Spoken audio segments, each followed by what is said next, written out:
Hello SPHL and Riverman fans. Welcome to the video and thanks for watching. I wasn't going to do this video. I was going to wait until after the second round before I did another video. And I was going to do it with Zach Starry, first round breakdown heading into the second round.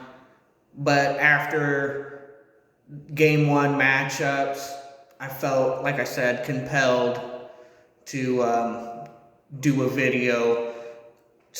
Great games, in a way expected, but in another way unexpected. And forgive the echo. I apologize for the echo. I flippin' hate it too, but I kind of have to do it here because there's no way I would have time anywhere else. Yeah, like I said, just some great games played so far.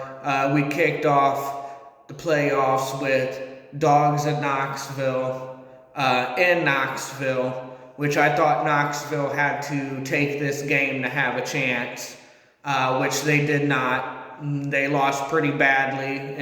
The worst defeat of the four matchups, losing 4-1 at home.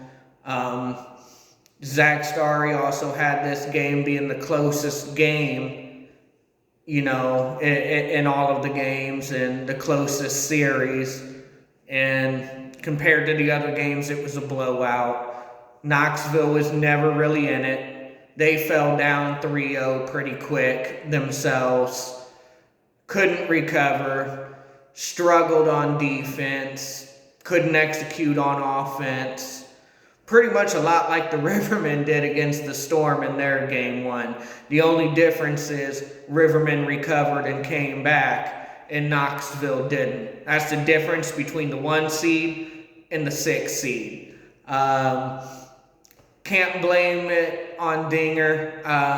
Gave up 4 goals, yes. 3 of them probably were more so on the defense than Dinger himself. They pretty much hung him out to dry, allowing 41 shots on goal. Probably half of those were high-quality chances.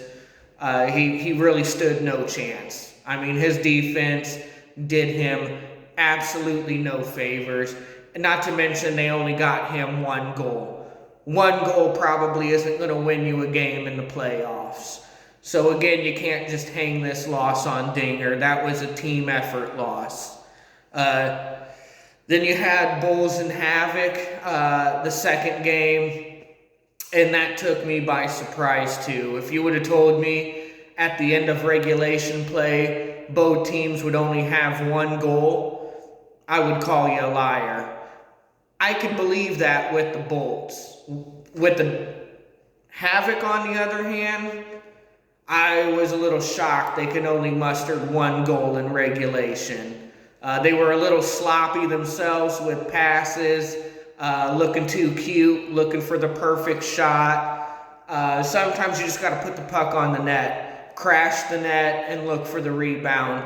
You're not going to get the perfect shot every shot. Not every shot has to be for the back of the net. Sometimes you shoot for rebounds as well. You just want to put the puck on the net. And I thought Havoc did a poor job of doing that.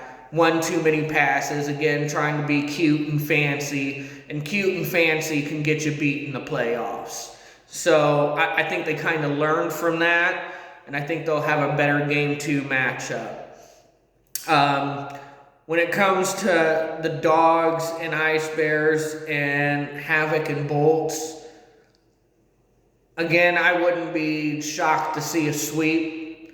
The way Knoxville played in their home barn, now they're going to Roanoke and they're supposed to win 2 in a row. I don't see it. I don't even see them winning 1 game in Roanoke, let alone 2 in a row. Not the way they played. It's just not going to happen. It doesn't matter how well Dinger plays. If that's the effort the team in front of them is going to give, they're going to lose. Flat out, they're going to get swept. I really thought Bolts would have to capture this.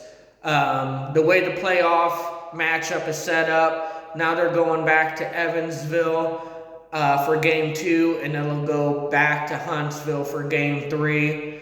What a big advantage it would have been to go back to Evansville a game up on the Havoc.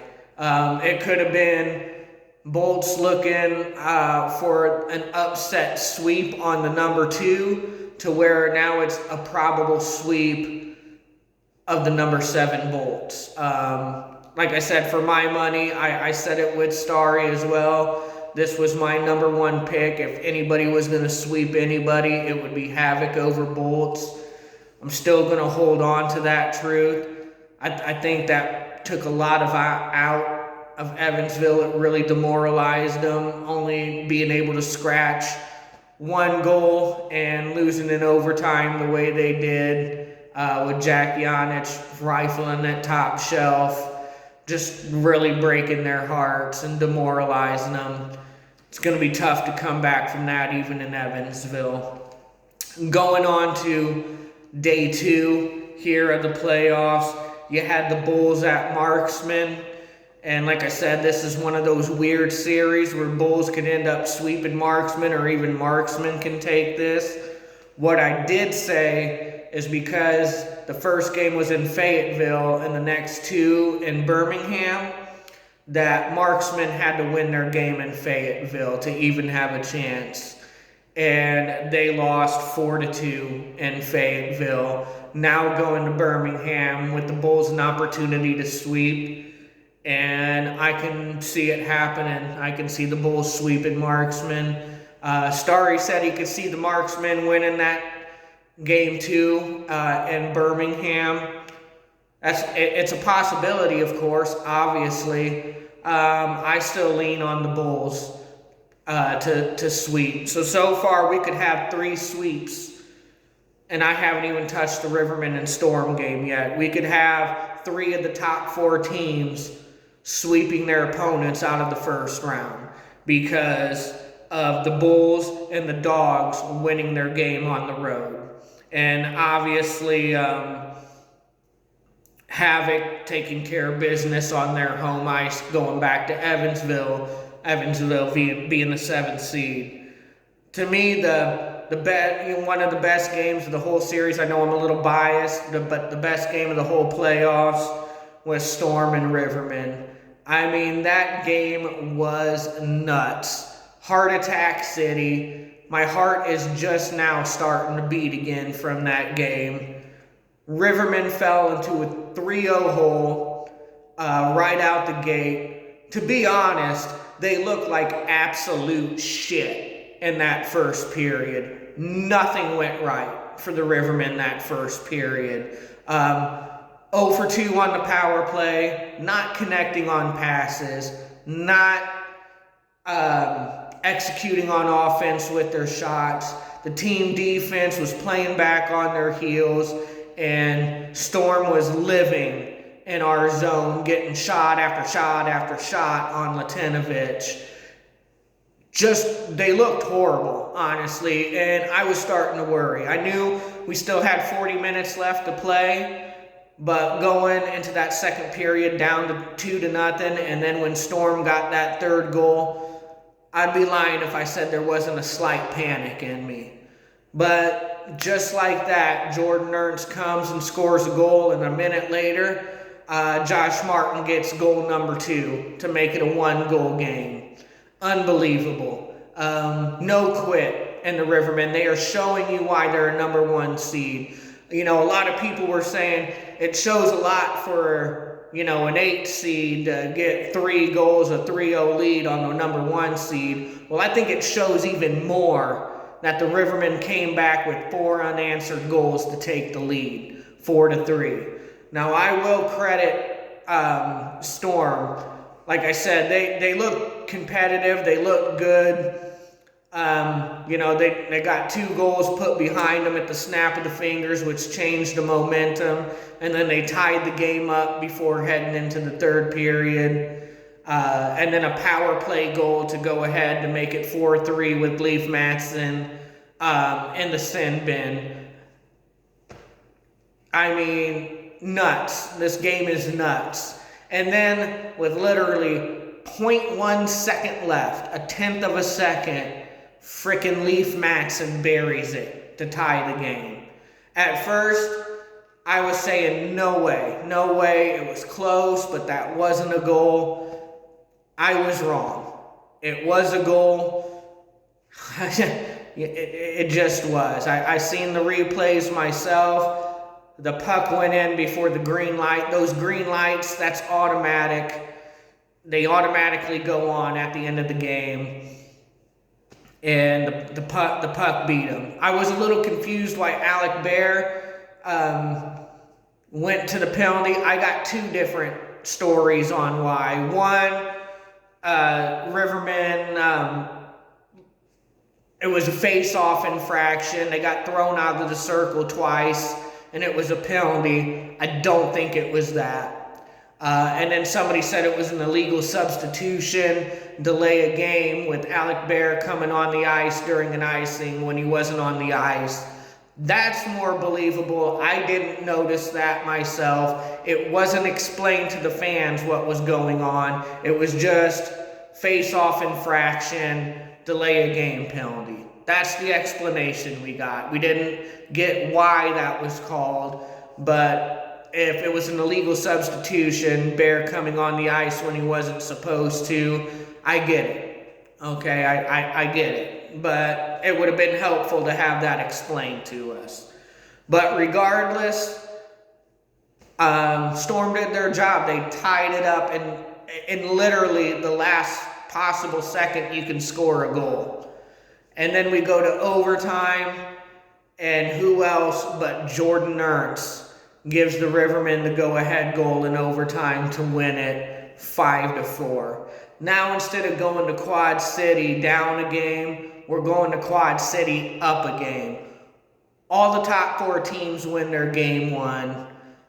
All of the top 4 teams have a chance to sweep their opponents in the first round. Not saying that's going to happen. I'm just saying they have the chance to do that. Quad City does play well at home. I will say that, so it will be tough to sweep Quad City. And like I said, Bolts played the Havoc tough. There's a chance they could win in Evansville. What I do think is a for sure sweep as of right now is Dogs over Knoxville. I think now that's the most likely sweep.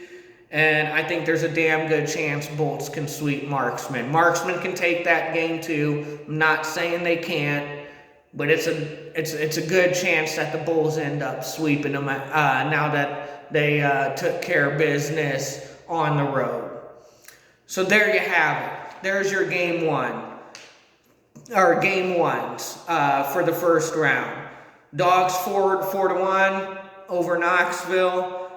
Havoc 2-1 in overtime over the Bolts. Bulls 4-2 over the Marksmen on the road. And Rivermen 5-4 in overtime over the Storm. Again, top 4 won their game 1s. Top 4 has a chance to sweep.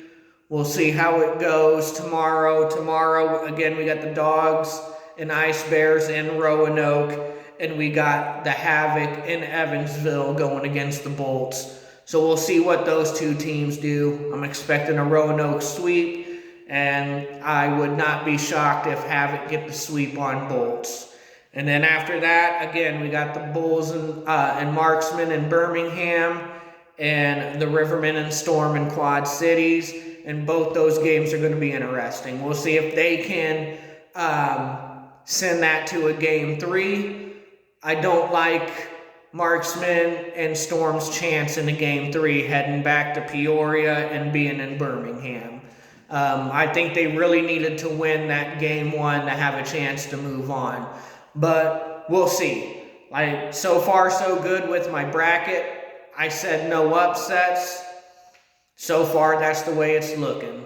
So with that, I'll go ahead and wrap it up. Thank you guys for watching as always. I'll catch you at the next puck drop. And I always keep it Riverman style.